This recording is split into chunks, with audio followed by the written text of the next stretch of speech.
une condition qui s'appelle l'inversion parentale.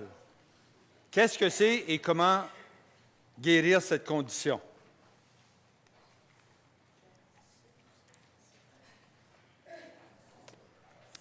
Alors, il y a deux expressions que je vous apprends. La première, c'est inversion parentale. La deuxième expression, c'est conjoint substitut. Ça décrit l'identité assumée par un enfant lorsqu'un parent ne veut pas ou ne peut pas remplir son rôle de parent. Il ou elle devient un petit père ou une petite mère dans la famille.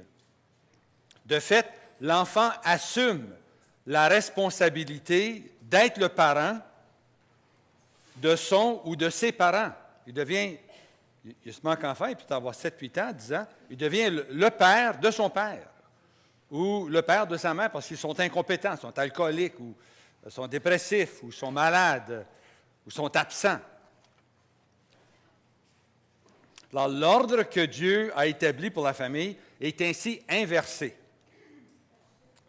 Alors, un tel enfant portera le poids des soins et des responsabilités qui devraient reposer sur les épaules de ses parents, du père et de la mère. Alors, c'est une blessure d'enfance qui deviendra un besoin dynamique qui le propulsera de l'enfance à la vie adulte et il récoltera sa destruction et celle de ses relations avec les autres. Alors, voyons ensemble quelles sont les obligations que Dieu met sur les épaules des parents. Je vous en énumère 5 ici. Première obligation d'un parent, de tous les parents, c'est aux parents de prendre pleine responsabilité pour leurs enfants et de porter leur fardeau. Comme le dit un Corinthien, ce ne sont pas les enfants qui doivent thésauriser, mettre de côté pour les parents, mais les parents pour les enfants. Deuxième responsabilité de parents normaux, c'est aux parents de fournir les paramètres, les limites du comportement des enfants et ensuite d'appliquer une discipline appropriée. Comme le dit 1 Timothée 3, que l'épiscope, que l'évêque, sache bien gouverner sa propre maison et tenir ses enfants dans la soumission en toute dignité. C'est qu'au début des églises, les prêtres et les évêques se mariaient. En tout cas, un bon nombre d'entre eux. Troisième rôle des parents, c'est aux parents de subvenir aux besoins de leur famille. Comme le dit 1 Timothée 5, « Si quelqu'un ne prend pas soin des siens, surtout de ceux qui vivent dans sa maison, il a renié la foi et est pire qu'un incroyant. » Et quatrième responsabilité ou obligation d'un parent, c'est aux parents de faire ressortir les talents, les qualités, le caractère de l'enfant, l'aidant à mourir à lui-même, à ses caprices, à ses défauts, etc. Comme le dit Proverbe 22, « Initie l'enfant selon le chemin qu'il doit prendre, même devenu vieux, il ne s'en écartera pas. » Et finalement, le dernier rôle d'un parent, c'est aux parents de modeler la nature de Dieu. Le père, la mère sont un modèle de qui Dieu est. Comme le dit Isaïe 38, « Le père à ses fils fait connaître ta loyauté, Seigneur. » Alors, en quoi consiste l'inversion parentale? La situation. Alors, un aspect de la tâche des parents, c'est de pourvoir un chez nous où l'enfant peut être librement un enfant. Les parents doivent s'occuper de leurs enfants et non pas le contraire. Remarquez bien, là, les tâches familiales, les responsabilités qu'on donne aux enfants font partie d'une bonne formation pour les enfants. Mais le poids des soins et des responsabilités de la famille repose sur les épaules des parents, jamais sur ceux des enfants. Aussi, c'est important que les enfants apprennent à bénir et à aimer leurs parents. Les parents ne doivent pas écraser leurs enfants avec le rôle de réconforter un parent ou d'être son confident. Un parent fait un grand tort à ses enfants s'il les prend pour son confident. Ça ne va pas avec papa. Puis là, l'enfant, il a 5 ans, 6 ans, 10 ans, il ne peut pas prendre ça. Ça le dépasse. Des soucis d'adultes dépassent les capacités d'un enfant de s'en occuper.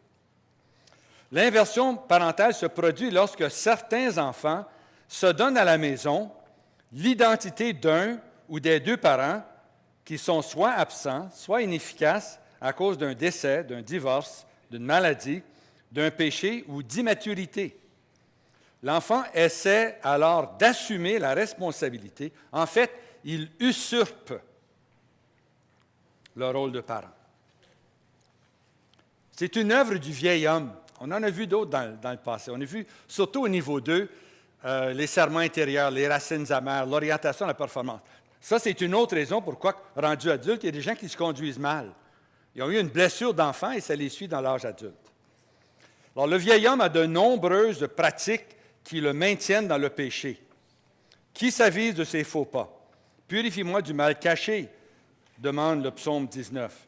Alors, les agissements pécheurs de l'homme incluent ses citadelles intérieures, ses façons rigides de penser, ses partis pris, ses préjugés irréfléchis, ses réponses autonomes, automatiques, ses fausses motivations cachées, ses péchés secrets de l'esprit humain, toutes ces bizarreries et ces complexes qui fonctionnent sans frein. C'est une œuvre de la chair au même titre que le jugement d'une racine amère, le serment intérieur, l'orientation à la performance, le cœur incroyant des croyants, les péchés prénataux, le cœur de pierre, etc. Ces pratiques de la chair sont enracinées en l'homme. Vous avez le texte de Colossiens 3,10 qui nous donne la liste des péchés et qui indique « Vous vous êtes dépouillés du vieil homme avec ses agissements ». D'autres traductions de la Bible appellent ça les pratiques de la chair ou les œuvres de la chair. Ce sont ces pratiques dans l'inconscient humain qui fait qu'on fait les choses sans savoir pourquoi, mais ça domine sur nous. C'est des motivations cachées qui nous font faire des choses qui sont mauvaises et qui nous empêchent d'obéir au Seigneur. Alors, regardons la réaction de l'enfant. Le Seigneur a établi le rôle des parents. Alors, quand il y a une carence, le résultat peut être l'inversion parentale ou le conjoint substitut.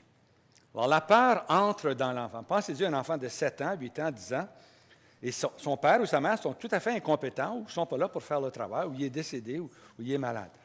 Qui va s'occuper de lui? Il y a une peur qui rentre en lui. Qui va s'occuper des choses? L'enfant fait de gros efforts. Il essaie d'être le parent. Une tâche impossible pour un enfant. Il n'est pas fait pour ça. L'enfant devient fier de son rôle d'adulte. Il voit qu'il assume une responsabilité qui le dépasse, mais il réussit parce que des fois, même ses parents l'encouragent. « Tu m'aides beaucoup, j'apprécie bien ton aide. » L'enfant commence à penser que maintenant, c'est à lui de porter les pantalons ou la jupe. Ainsi, il usurpe un rôle qui ne lui revient pas. Il perd ou il abandonne son enfance. De fait, son enfance ou son adolescence lui a été volée, lui a été enlevée par des parents incompétents ou incapables. Devenu adulte, que pense-t-il de lui-même? Alors, l'enfant qui s'est livré à l'inversion parentale se perçoit comme un phare qui aide les faibles. Parce que depuis son enfance, c'est ça qu'il fait. Ses parents sont faibles, c'est lui qui prend leur rôle. Alors, son image de lui-même, c'est quelqu'un qui est fort et aide les faibles. Deuxièmement, c'est un protecteur. Il s'assure qu'il n'y a pas de mal qui se passe. Il contrôle la situation. C'est lui qui résout les problèmes. C'est quelqu'un qui donne la vie. Conséquence, l'inversion parentale est un péché difficile à haïr. Pour plusieurs, c'est devenu une définition de vie très noble. Le sacrifice et le service qui en découlent peuvent être justifiés par la Sainte Écriture. Parce qu'un des plus grands secrets de la vie, c'est que le bonheur appartient à ceux qui savent donner leur vie au service des autres. C'est un secret chrétien. Quelqu'un qui court après le bonheur par lui-même ne l'atteindra pas. C'est en donnant sa vie pour les autres qu'on trouve le bonheur. Parce qu'on devient comme Dieu, qui se livre pour les autres, puis on le fait au nom de Dieu.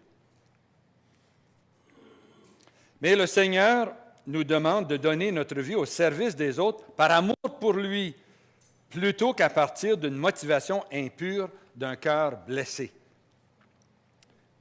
Alors, regardons quelques-unes des conséquences. D'abord, c'est un péché d'usurpation. L'enfant joue un rôle qui ne lui appartient pas et c'est un mépris de son père ou de sa mère. L'inversion parentale est un péché car à sa base, il y a un manque de respect pour le parent qui échoue. C'est une bonne chose qu'un enfant cherche à honorer et à respecter ses parents en aidant. Mais quand l'aide est donnée à partir d'une déception, d'une blessure, d'une condamnation, d'un ressentiment, d'un manque de respect, d'une haine ou d'un mépris, le parent est déshonoré par son enfant. Tout ça, c'est un déshonneur et ça brise le 4e commandement de Dieu. L'enfant usurpe des fonctions qui appartiennent à son parent. Il devient un usurpateur, qu'il le veuille ou non, qu'il le sache ou non. Deuxièmement, c'est un péché d'incrédulité. C'est un manque de confiance en Dieu. Ce faisant, l'inversion parentale est aussi un péché de manque de confiance en Dieu. Les parents donnent à leurs enfants l'image de Dieu, car ils tiennent la place de Dieu auprès de leurs enfants. Alors, des parents efficaces et bons font comprendre à leurs enfants que Dieu règne avec bonté et efficacité. Mais lorsque les parents sont inefficaces, centrés sur eux-mêmes, etc., l'enfant peut en conclure qu'il ne peut pas compter sur Dieu. Le monde va s'écrouler si je ne m'en occupe pas, dit-il, se dit-il. Il n'a pas confiance en Dieu. Il ne l'aura pas. Il a confiance en lui, mais pas en Dieu. Aussi, il a une personne qui s'est livrée à l'inversion parentale, devenue adulte, est incapable de se reposer. La sécurité en famille vient des parents. Les enfants, alors, peuvent se reposer. Mais si les parents se querellent ou que la maison est pleine de tensions inexprimées entre eux, un ou quelques-uns des enfants peut se donner la responsabilité d'être l'artisan de la paix dans la maison. C'est lui qui va faire la paix. Il va protéger le milieu. Dès que cette position est prise dans le cœur de l'enfant, il manifestera inopportunément des tentatives pleines de peur afin de maintenir partout l'apparence d'une bonne entente. L'apparence d'une bonne entente. Devenu adulte, il ne peut pas laisser les gens se battre sainement sans résoudre des mésententes. Ah, je ne peux pas tolérer la dispute. Réglons cette discussion. Ils ne peuvent pas tolérer même une discussion honnête en deux adultes. C'est une bonne chose. On va trouver une solution. On ne se tuera pas, mais on va parler puis on se dit franchement les choses. Mais quelqu'un qui a l'inversion parentale ne peut pas tolérer ça. Il va lui-même imposer une solution pour régler le conflit sans que les gens puissent le régler par eux-mêmes. Il met fin à tout débat, trop vite, incapable de faire confiance à la saine dissension qui mènera éventuellement à une entente satisfaisante pour tous par un habile compromis. Il veut arranger les choses au point que rien ne se règle vraiment. Il est devenu un artisan compulsif de paix, masquant son péché de peur du chaos derrière la 7e béatitude. C'est pourquoi il se dit, « Eh bien, je préfère le faire moi-même. » Il prend cette position car il est incapable d'avoir confiance que l'autre tiendra parole ou fera ce qui convient à ses yeux. Il devient un noble martyr. Aux yeux des autres, il insulte inconsciemment tous et chacun. À l'origine de ce dénigrement et de cette dépréciation des autres, c'est la colère inconsciente contre ses parents parce qu'ils n'ont pas fait ce qu'ils auraient dû faire. John Sanford, de qui j'ai pris ces enseignements-là, avait de fortes tendances à l'inversion parentale, suite à l'alcoolisme de son père, puis aux absences prolongées de son père. Son père, c'était un colporteur, il vendait de maison en maison, il partait pour de grandes périodes de temps, puis quand il revenait, mais il était en boisson. Alors, il devait contrôler, il est devenu le père de la famille à toute fin pratique. Alors, devenu adulte, il ne pouvait se reposer même en vacances. Dès qu'il arrivait à un terrain de camping il montait la tente de la famille ou la roulotte. Et puis ensuite, il se promenait d'un endroit à l'autre pour aider les autres gens partout dans le camping. Il laissait sa famille, puis il était au service de tout le monde. Tout le temps. C'était un besoin compulsif d'aller aider les gens. À la maison, enfant, il avait appris à ne jamais relaxer par crainte qu'un acte irréfléchi et spontané n'ajoute une autre tension au mariage tendu de ses parents. Alors, comme enfant, il n'était pas libre, comme les autres enfants, d'être malin, de vivre un peu de désordre. Ce qui l'empêchait, c'était la peur des conséquences des erreurs des autres sur sa famille.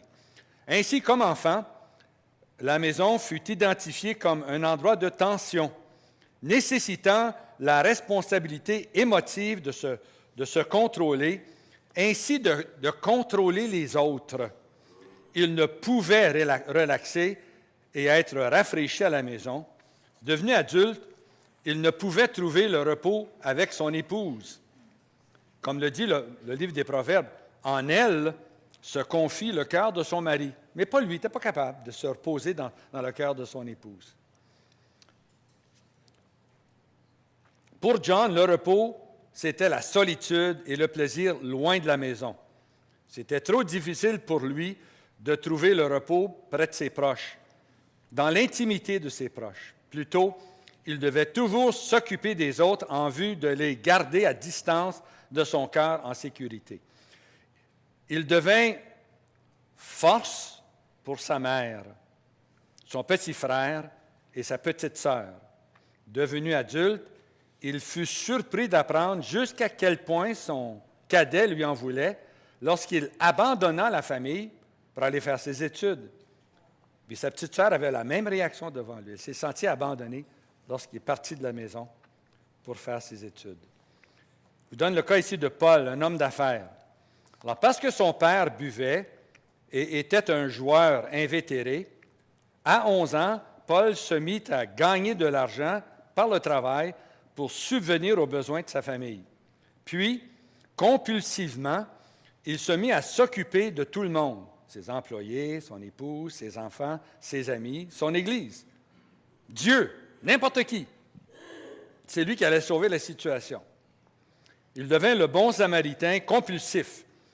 Il ne pouvait jamais jouir de rien à cause de sa culpabilité démesurée, car comme enfant, il avait pris sur ses épaules de tout donner pour sauver sa famille. De plus, sa mère savait le manipuler pour obtenir plus de services simplement par la culpabilité. Il ferait n'importe quoi pour ne pas échouer comme son père. Alors, ses employés se servaient de la même tactique pour obtenir des salaires excessifs et se montraient ingrats quand Paul n'arrivait pas à remplir ses promesses démesurées. Alors, dans le processus de guérison, pour Paul, il apprit qu'il n'avait pas à porter le monde sur ses épaules. Il démissionna comme gérant général de l'univers et reconnut de cœur et de parole que Dieu peut se débrouiller sans lui. Dieu il est capable d'arranger les choses, même si tu n'es pas là. C'est peut-être dur à comprendre, à croire, là, mais Dieu il est vraiment capable. Il se repentit et accepta le pardon de Dieu. Il demanda à Jésus de laver tout le ressentiment de son cœur et il expulsa toutes les peurs cachées qui le poussaient à faire trop d'efforts. Il s'est dévêtu du vieil homme avec ses pratiques et s'est revêtu de l'homme nouveau. Voici quelques symptômes qu'on trouve chez un adulte qui, comme enfant, a vécu l'inversion parentale. Un adulte a les caractéristiques suivantes. Il est extrêmement fatigué, par bout, mais incapable de se reposer. Il n'ose pas. S'il se repose, son monde va tomber en morceaux, pense-t-il. Il a un besoin de garder les situations sous contrôle et les relations en ordre, compulsivement. Il a besoin de faire en sorte que tout fonctionne. Il se dit, les choses seront bien faites si je les fais. n'a pas confiance en personne. Il anticipe et précède toute initiative d'un autre, lui volant tout service à rendre aux autres. Il précède les autres pour prendre leur place. Il surpasse son conjoint qui se sent inutile. Quatrièmement, il a beaucoup de difficultés à faire confiance aux autres. Toute erreur ou imperfection chez l'autre enclenche en lui le besoin d'intervenir. Il a de la difficulté à faire confiance à Dieu. Il perçoit Dieu comme un faible qui a besoin d'aide, parce que son image de Dieu lui vient de son père, qui était un faible. Alors, il pense que Dieu il est comme son père. Il est incapable de dire « je ne peux pas faire ça ».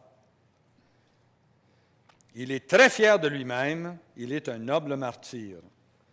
Il a une immense peur. C'est un ministère de peur qu'on va faire contre lui, entre autres, plus tard.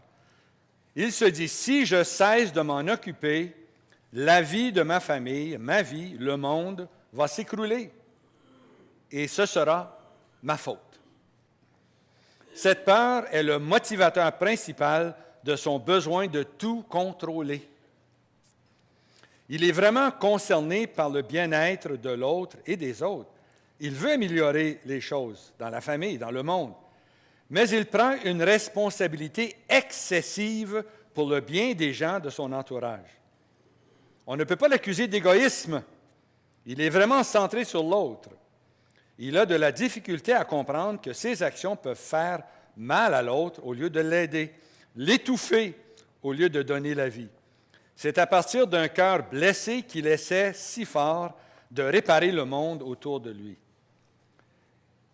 Il ne sait comment s'occuper de la confusion ou du désordre. Il est en déni. C'est difficile pour lui de s'en rendre compte. Quand il essaie trop, quand il se met trop en avant, quand il ne permet pas à son conjoint de fonctionner. Il pense « je dois m'en occuper ». C'est une compulsion.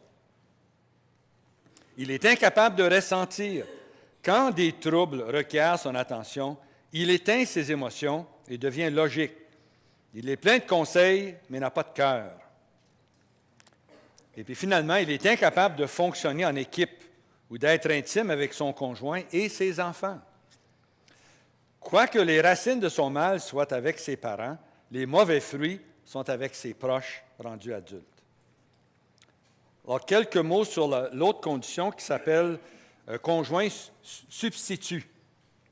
Une situation plus grave que la première. Alors, le rôle de conjoint substitut est une forme encore plus nocive d'inversion parentale. Cette identité et celle de parents doivent être mises à mort sur la croix et de nouvelles perceptions doivent être construites chez l'enfant devenu adulte. Alors, ça concerne d'abord l'enfant du sexe opposé. Alors, c'est le père qui est faible, donc on parle des garçons face à la mère. Le conjoint substitut est une pratique de la chair plus sérieuse qui s'ajoute à l'inversion parentale.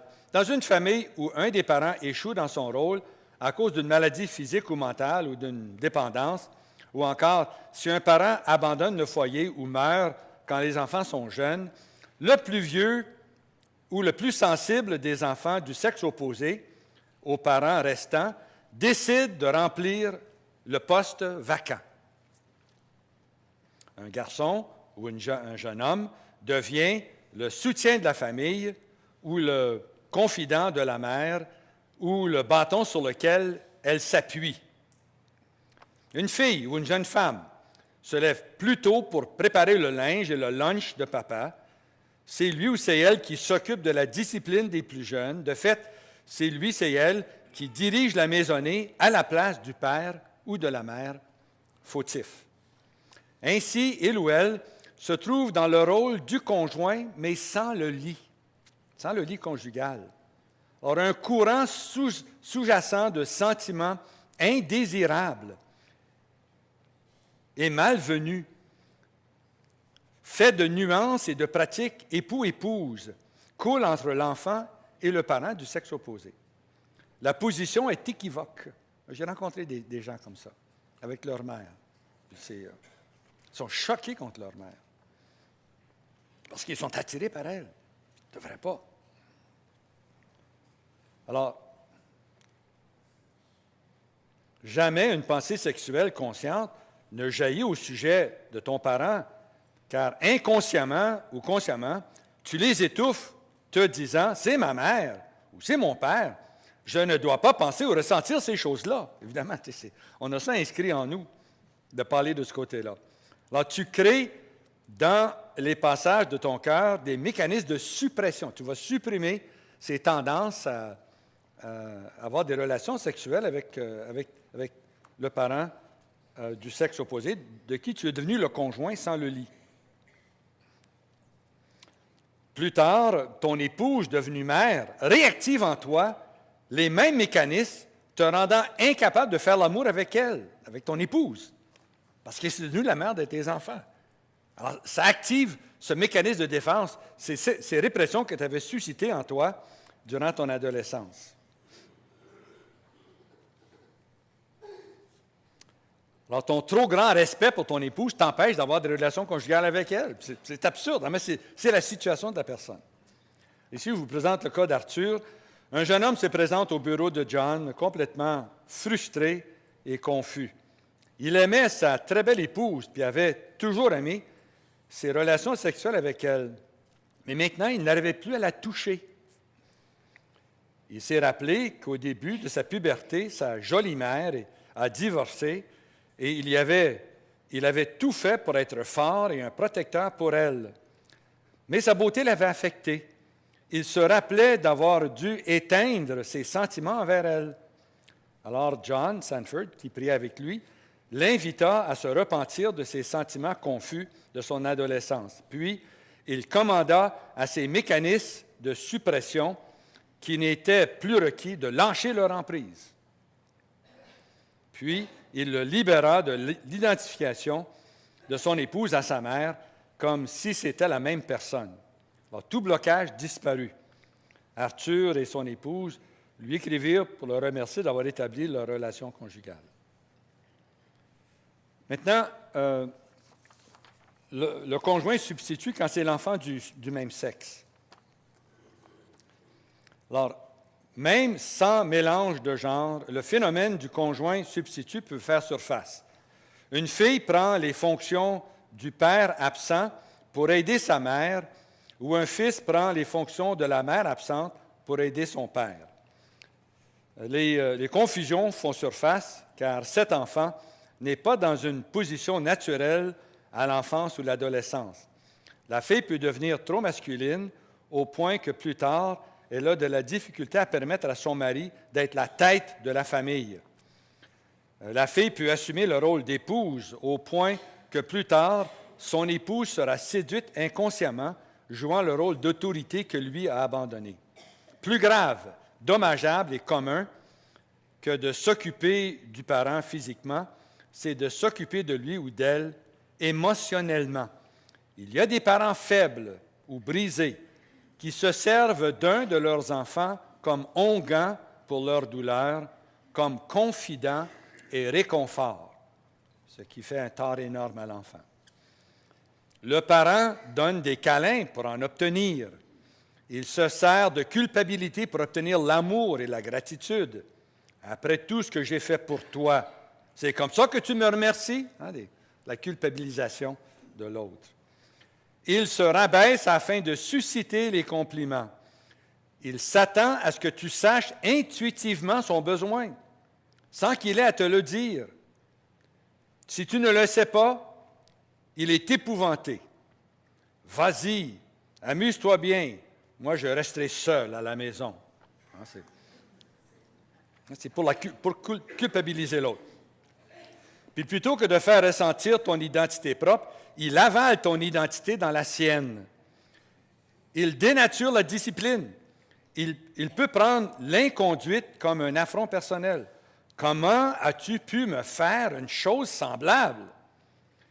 Il punit en boudant, en exigeant le réconfort, tout en refusant, repoussant toute communication, gardant le silence pendant des jours entiers. Punit l'autre par le silence. Le rôle de l'enfant est devenu de fournir aux parents une bonne estime de soi. Toi-même n'as pas le droit d'avoir des besoins. Tu dois toujours donner. Montre-moi par ta réaction que je suis un bon parent.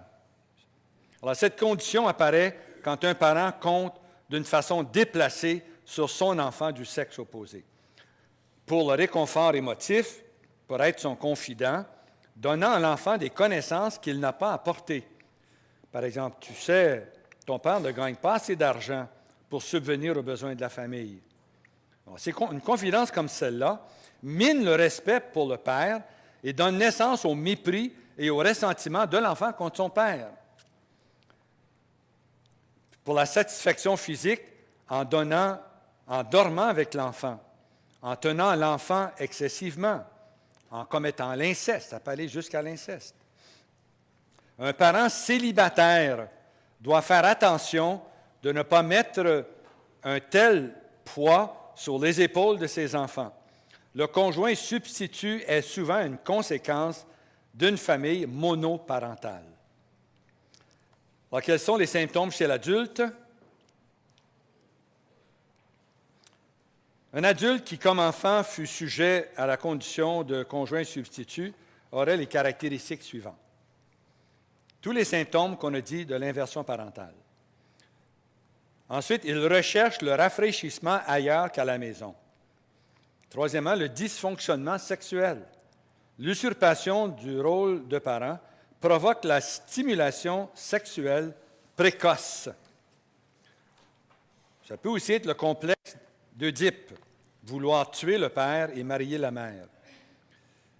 Ça provoque des difficultés sexuelles dans le mariage à cause des sentiments inappropriés et la culpabilité.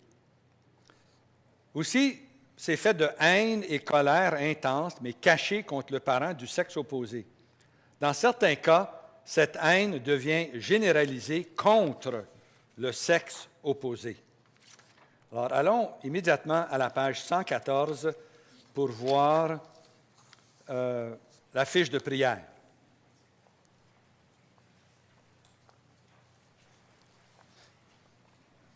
Alors, comme vous voyez, la fiche de prière est à travailler. Je vous donne au moins les éléments qui doivent entrer dans votre prière. Éventuellement, je la ferai, mais je n'ai pas eu le temps encore.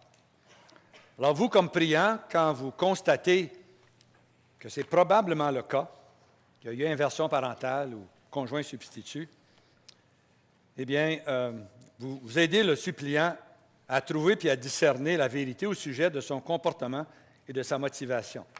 Quand vous voyez chez un adulte un désir de contrôle excessif chez les autres, c'est probablement ou c'est possiblement ça la cause, ou qui ne fait pas confiance aux autres, quelqu'un qui est toujours fatigué. Mais les symptômes que j'ai donnés tantôt.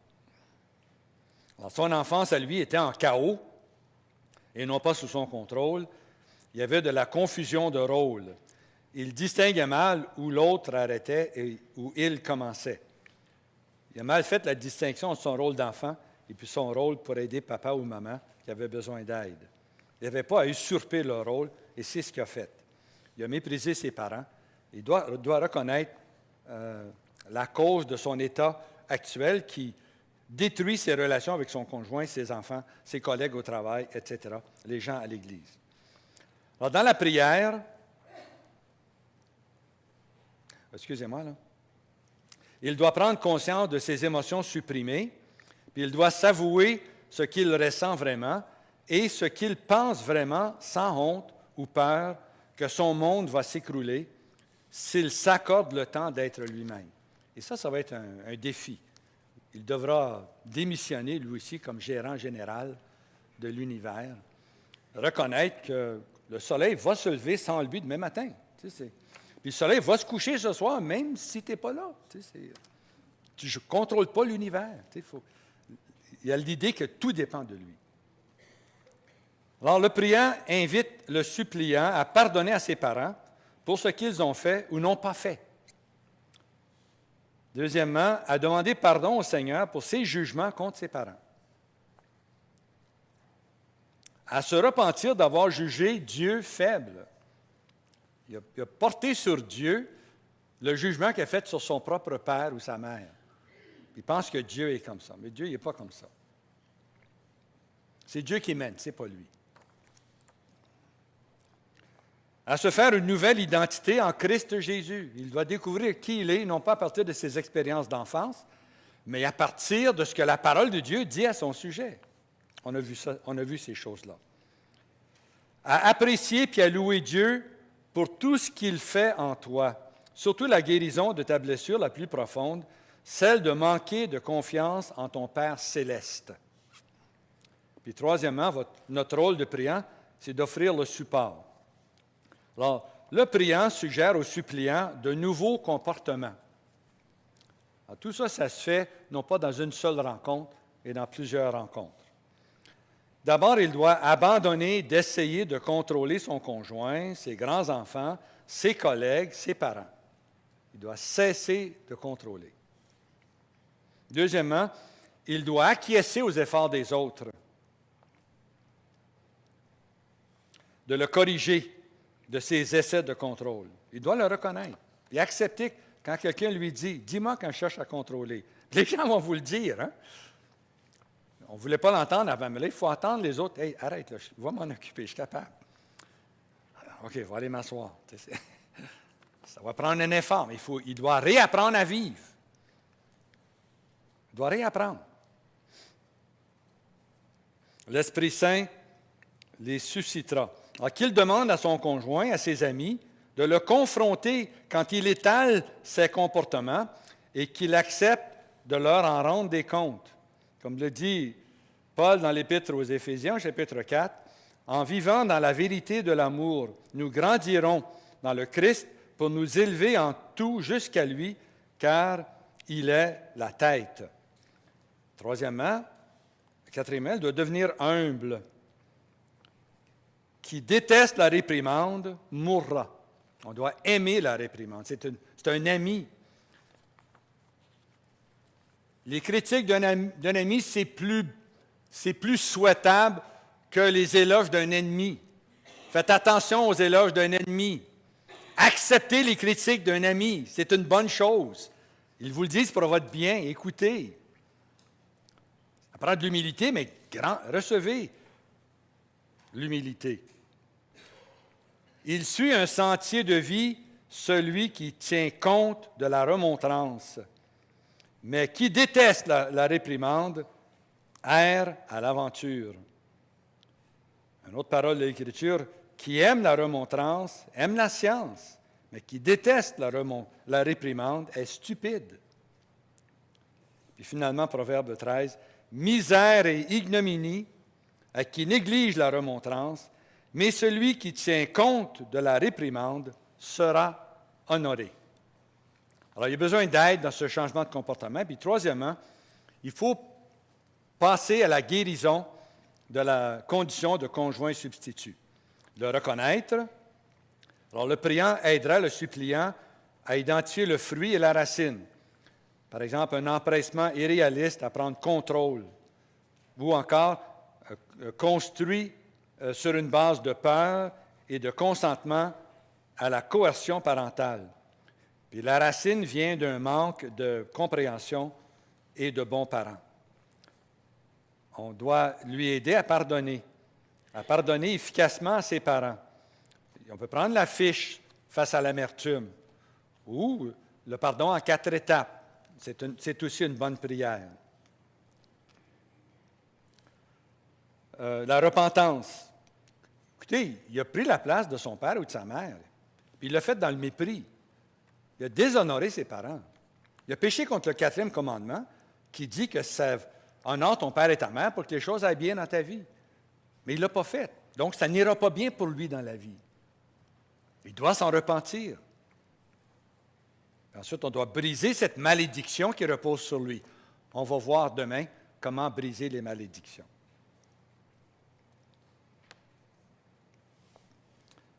Puis le changement. Le priant aidera le suppliant à se conduire différemment. Alors là, on va faire la prière ensemble qui est là. La prière pour l'inversion parentale. Au moins, j'ai réussi à mettre ça. Je dois encore y apporter des modifications, mais telle qu'elle est déjà bonne pour prier pour l'inversion parentale. On l'a dit ensemble. Vous allez voir rendu au deuxième paragraphe qu'il y a une section en italique. C'est des choses à ajouter. On l'a dit tous comme si on avait l'inversion parentale, quoique la majorité de nous, on n'a pas vécu ça. Mais quelques-uns ici ont vécu ça. Et c'est une prière qu'on peut faire en collaboration les uns avec les autres pour qu'il y ait une force dans une prière collective qui peut apporter une guérison assez forte dans l'Assemblée. Ensemble, premier paragraphe seulement. Père du ciel, je te remercie de t'occuper de moi, de m'avoir aidé à voir que dans ma famille, les rôles de parents ont été inversés. Je vois maintenant qu'à cause d'un manque dans ma famille, j'ai pris sur mes épaules des responsabilités qui ne m'appartenaient pas. Je comprends que malgré la noblesse et la nécessité apparente de ce que je faisais, j'ai ainsi renié ma propre enfance. Tu n'as pas créé mes épaules d'enfant pour porter un poids si pesant. Bon, si vous regardez le deuxième paragraphe, ici on rentre dans le pardon des parents. Et c'est là que vous allez voir si cette prière ici suffit ou si vous devriez prendre la prière du pardon en 4 étapes, ou bien la fiche de l'amertume qu'on a vue au niveau 3, et puis les autres fiches. Il faut aussi à un moment donné aboutir à combattre contre les peurs, qui est la 5e fiche pour la guérison des émotions toxiques. Alors, on va laisser un petit moment de silence. On lit ensemble le deuxième paragraphe. Seigneur, je pardonne à mes parents. Puis là, il précise en quoi il leur pardonne. Nous continuons. Je confesse que je les ai jugés comme étant, puis là, il précise, comme étant incompétents ou avec mépris. Il indique la nature même de son propre jugement contre eux. Nous continuons. Je te demande de me pardonner ces jugements et l'amertume qui a grandi dans mon cœur. Je confesse aussi, Seigneur, que je t'ai jugé, je t'ai trouvé un Dieu faible. Tu avais besoin de mon aide. J'ai pensé que je devais le faire pour toi. Pardonne-moi de cette blessure que j'ai infligée à ma relation avec toi. Ensemble, le 3e paragraphe. Seigneur, j'ai évité l'intimité et l'effort en commun. Père, pardonne-moi pour la façon dont je me suis coupé de mes émotions. Je sais que je t'ai fait comme enfant afin de pouvoir fonctionner. Mais maintenant, dans ma vie, c'est un mécanisme de défense et j'ai blessé bien des personnes avec mon incapacité à ressentir.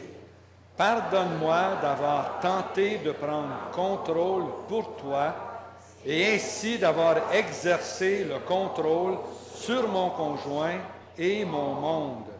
Je te remets ma démission, Seigneur. Je ne suis pas la personne en charge. Ensemble, le 4e paragraphe.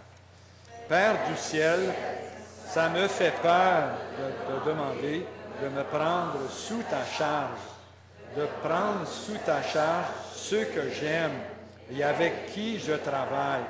Mais je suis fatigué. Fais mourir ma peur et mon orgueil. Je veux te faire confiance, Seigneur, et me reposer en toi. Viens établir ta paix en mon être intérieur. Viens calmer mes efforts, tout comme tu as calmé la tempête. Et c'est ici que vous prendriez la fiche de la peur. Puis là, il renonce parce que s'il y a de la peur dans sa vie, c'est parce qu'il l'a laissé rentrer. Puis la peur, c'est un manque de confiance en Dieu. C'est toujours un péché d'incrédulité. Ça nous empêche de faire ce qu'on doit faire. Alors, il doit s'en repentir. Puis une fois qu'il s'est repenti, il doit se dissocier des peurs de ses ancêtres, parce que souvent c'est générationnel, comme on va voir dans l'enseignement sur les ancêtres dans cette fin de semaine ici. Et ensuite, il doit couper les liens avec les démons qui ont atterri dans cette pratique charnelle. Les démons profitent de ces choses-là pour rendre les choses pires et faire en sorte que la peur devient tenace et qui devient une réaction spontanée dans la personne. Alors, c'est un bon temps pour faire un ministère face à la peur ici. Maintenant, faisons la prière face au conjoint substitut. Lisons ensemble le premier paragraphe. Père du ciel, je te prie de m'aider à pardonner à papa ou maman de m'avoir placé dans le rôle de son conjoint. Je n'ai pas pu lui dire non. Mes sentiments en ont été tellement mélangés. Fierté d'avoir été choisi, colère que l'autre parent ne jouait pas son rôle et ne m'en est pas protégé. Confusion parce que je me voyais dans un rôle que je ne comprenais pas, ni ne vous pouvais le réaliser. Alors le deuxième paragraphe rentre dans un contexte de guérison, de pardon précis, d'offense. Alors on va la dire ensemble en laissant un petit temps là où il y a un texte en italique. Ensemble. Père du ciel, je choisis et je décide de me pardonner d'avoir dit oui à cette subtile coercition. Je pardonne à mes parents. Puis là, vous êtes spécifique face à ce que le parent a fait ou n'a pas fait. On continue. Je me repens et je te demande pardon pour ma colère inexplicable. Maintenant, je sais que ma colère était dirigée contre ma mère et mon père et contre toi, Seigneur. Ça me fait mal, Seigneur, de voir comment tout ça a affecté mon mariage et mon conjoint. Je constate le dommage causé et je veux que ça cesse. Je t'invite, Seigneur, à le faire mourir. Viens me guérir, viens nous guérir, Seigneur, viens nous restaurer. Mets de l'ordre dans mes relations, Seigneur, surtout dans ma relation avec toi, Père. Amen. Asseyez-vous. Là, vous pouvez voir, hein, je ne l'ai pas indiqué, et c'est une chose que j'ai encore à faire dans cet enseignement-là, c'est d'identifier les racines amères et les serments intérieurs qui ont dirigé le développement de ce mal dans cette personne-là. Alors, je vais faire ça éventuellement, mais vous pouvez les deviner. Puis pendant que la personne raconte son expérience, vous êtes capable de discerner quelles sont ces racines amères ou ces serments intérieurs auxquels il doit renoncer et qu'on doit briser. Au niveau 2, au niveau 3 plutôt, en parlant des émotions toxiques, je vous avais parlé d'une fiche confidentielle qu'une personne peut remplir. C'est une série de questions sur tes maladies, ta relation avec ton père, avec ta mère, ta relation avec toi-même, ce que tu penses de toi-même, ta relation avec Dieu le Père, et ça nous met sur des pistes face à des racines amères, face à des serments intérieurs.